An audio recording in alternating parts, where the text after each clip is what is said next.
na magtotrosong nagngangalang Oliver. Siya ay nakatira sa isang maliit na bahay at nagsisikap na magtrabaho araw-araw.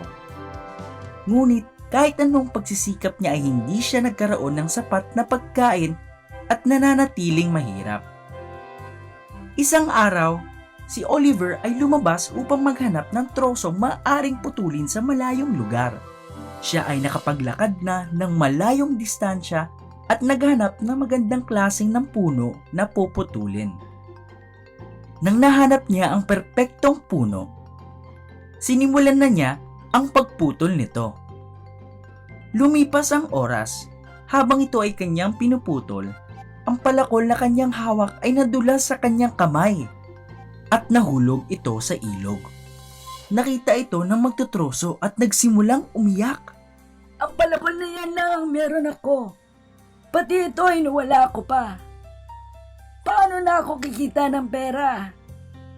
Habang siya ay umiyak, nakarinig siya ng tunog sa malapit. Siya ay tumingin sa paligid at nakakita ng Diyosang lumabas mula sa ilog. Ako ang Diyosa ng ilog na ito. Habang ako'y natutulog, may palakol na nahulog malapit sa akin. Umakyat ako upang makita kung saan ito nanggaling at nakita kitang umiiyak. Anong nangyari? Pinunasan na magtutroso ang kanyang mga mata at sinabing, Diyosa, ang palakol na nahulog sa ilog ay akin. Ako ay mahirap lamang. Nagpuputol ako ng kahoy at binibenta ito upang kumita ng pera.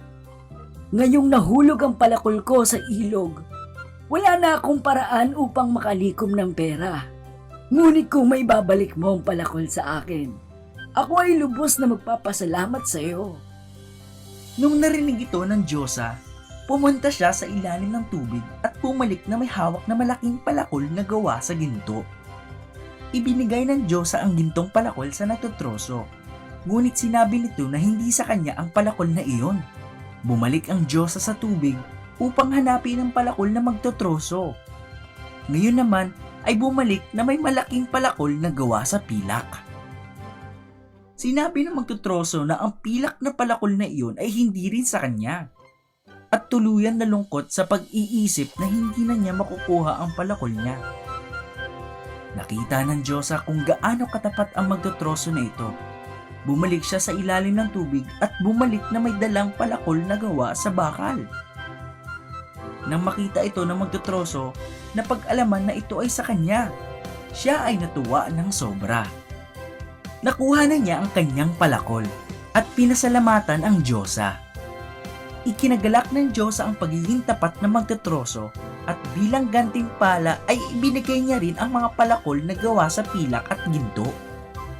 Kinuha ng magtutroso ang 3 palakol at masayang bumalik sa kanyang tahanan. Mga bata, lagi nating alalahanin na maging matapat sa ating mga ginagawa.